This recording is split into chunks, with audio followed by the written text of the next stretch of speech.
2 கொரிந்தியர் 11வது அதிகாரம் 13வது வசனத்திலிருந்து 15வது வசனம் வாசிக்கிறேன். அப்படிப்பட்டவர்கள் கள்ள அப்போஸ்தலர்கள், கபடமுள்ள வேலையிட்டு கிறிஸ்துவனுடைய அப்போஸ்தலர்கள் வேஷத்தை தரித்து கொண்டு வருவார்கள்.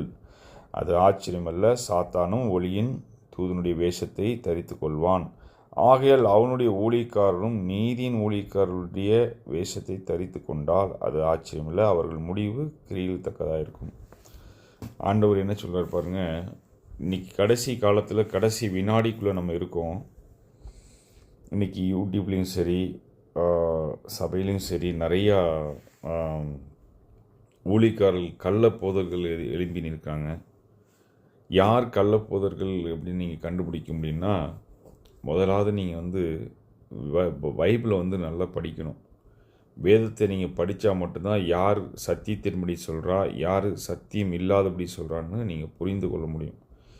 நீங்களே சரியில்லைன்னா நம்ம வாழ்க்கையில் யார் நல்ல செய்தி சொல்கிறா, கெட்ட செய்தி சொல்கிறான்னு நமக்கு தெரியாது.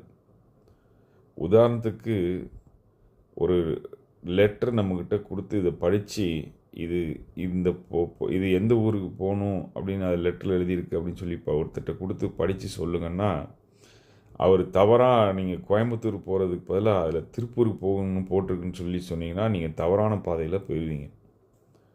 அதனால் ஆண்டவராக இயேசு கிறிஸ்து நமக்கு இந்த வேதத்தை ஒரு லெட்டரை நம்ம கையில் கொடுத்துருக்காரு. அன்றைக்கி அந்த லெட்டரை படித்து சொல்கிறதுக்கு அநேக போதர்களை எழுப்பியிருக்காங்க.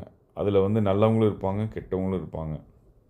யார் நல்லவங்க கெட்டவங்கிறது நீங்கள் தான் அதை சரியாக கண்டுபிடிக்கணும். அதோட முக்கியம் அந்த லெட்டரில் என்ன சொல்கிறாங்கன்னு ரொம்ப முக்கியம். அதே மாதிரி பைபிள் வேதம் என்ன சொல்வதுன்னு நீங்கள் அதை சரியாக பார்க்கணும். பாஸ்டர் என்ன சொன்னாலும் நம்பிட்டு அதன்படி மண்டையாட்டி தலையாட்டிட்டு எப்படி வேணாலும் வாழலாம். நிறைய சுவிசேஷம் இன்றைக்கி என்ன சொல்லியிருக்குன்னா, கிருபியை பற்றி தான் இன்றைக்கி நிறைய பேர் போதிக்கிறாங்க. ஆண்டவர் பரலோகத்திலேருந்து வந்த உடனே இந்த பூலோகத்தில் வந்த உடனே முதல் பிரசங்கம் இயேசு என்ன திரும்ப பண்ணார்? பரலோக ராஜ்யம் சமீபமாக இருக்குது, மனம் திரும்புகள் என்று பிரசங்கித்தார். யோவானும் அதைத்தான் பிரசங்கித்தார். பவுலும் அதைத்தான் பிரசங்கித்தார். பாவத்தை உணர்த்து கண்டித்தணும். ஏன்னா சாத்தான் ஒவ்வொரு நாளும் நம்மளை நாசமாக்கிறதுக்கு வகை தேடி சுற்றி திரிகிறாங்க. எவனை விழுங்கலாம் என்று வகை தேடி சுற்றி திரிகிறான். அதனால் பாவத்தை குறித்து கண்டித்து உணர்த்தி யார் உங்களுக்கு பிரசங்கம் பண்ணுறாங்களோ அதுதான் சரியான பிரசங்கம். பாவத்தை குறித்து எப்போதும் நீங்கள் ஜாக்கிரதையாக இருங்க. பாவத்திலிருந்து விடுதலையான மட்டும்தான் நீங்கள் பரலோக ராஜ்யத்துக்குள்ளே போக முடியும். இயேசு சீக்கிரம் வரப்போகிறார். ஏதாவது பாவத்தில் இருந்தீங்கன்னா அந்த பாவத்திலிருந்து விடுதலையாக்க கர்த்தர் எல்லாவற்றையும் வல்லவராக இருக்கிறார். அவரை நம்புங்க, விசுவாசிங்க. இயேசு மரித்திலிருந்து உயிர் தெழுந்தார். அவர் வரப்போகிறார் சீக்கிரம். இயேசு சீக்கிரம் வரப்போகிறார். அந்த நாளில் நீங்கள் கைவிடாத